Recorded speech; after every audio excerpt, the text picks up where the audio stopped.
विद्या आरंभ संस्कार भारतीय संस्कृत के अतिरिक्त विश्व में शायद भी कोई एक ऐसी संस्कृति होगी जिसमें व्यक्ति के विभिन्न आयु खंडों के अलग अलग संस्कार नियत हों। भारतवर्ष में के व्यक्ति के जन्म से या कहीं गर्भाशय से लेकर के भी पूर्व से लेकर मरणोपरांत तक विभिन्न संस्कार विधि विधान से होते हैं। यही कारण है कि हमारी भारतीय संस्कृति को सर्वश्रेष्ठ माना गया है। इन संस्कारों में खोड़ा संस्कारों को पूर्णतः महत्व दिया जाता है। इन्हीं खोड़ा संस्कार की श्रृंखला में होता है एक कर्णवेद संस्कार और उसके बाद आता है अगला संस्कार विद्या आरंभ संस्कार। पहले वर्षों में विद्या आरंभ कार्यति अर्थात 5वें वर्ष में विद्या आरंभ होती थी।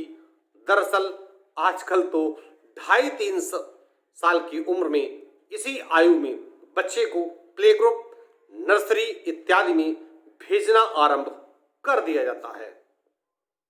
बहरहाल किसी भी आयु में विद्या आरंभ हो, मानता है कि इस संस्कार के बाद यानी विद्या आरंभ संस्कार के बाद ही विद्या आरंभ हो, तो इस संस्कार के बाद विद्या आरंभ पूर्व की तरह आज भी सुफलदायक होगा।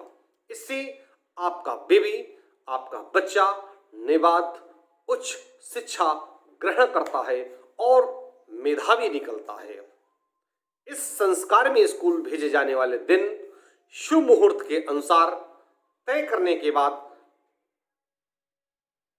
नित्य दिवस ब्राह्मण से विधि विधान से यज्ञ करवाया जाता है, जिसमें से ब्राह्मण उत्तराभिमुख होकर के तथा बच्चा पूर्वाभिमुख होकर के बैठता है और पहले गुरु ही यज्ञ के पुरोहित होते हैं।